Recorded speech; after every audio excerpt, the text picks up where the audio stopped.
السلام علیکم ورحمۃ اللہ. حضور میرا نام منیر احمد مجوع کا ہے, تھنٹنی جماعت سے تعلق رکھتا ہوں.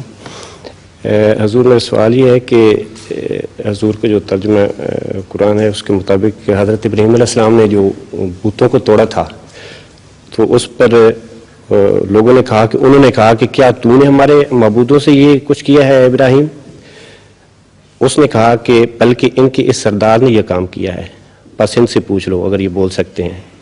حضور میرا سوال یہ ہے کہ بظاہر حضرت ابراہیم علیہ السلام نے جو بت توڑے تھے, اچھا, انہوں نے کہا کہ یہ بڑا سردار ہے, اس سے پوچھو. انہوں نے کہا کیا تو نے ہمارے معبودوں سے یہ کچھ کیا ہے ابراہیم؟ اس نے کہا بلکہ ان کے اس سردار نے یہ کام کیا ہے, بس ان سے پوچھ لو اگر یہ بول سکتے ہیں.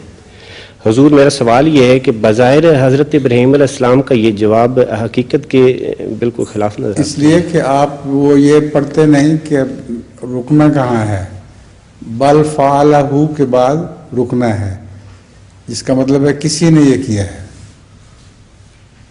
اگر ان کا بڑا یہ بیٹھا ہوا ہے آپ کے سامنے, تو اگر یہ بولتے ہیں تو ان سے پوچھ لو کس نے کیا ہے.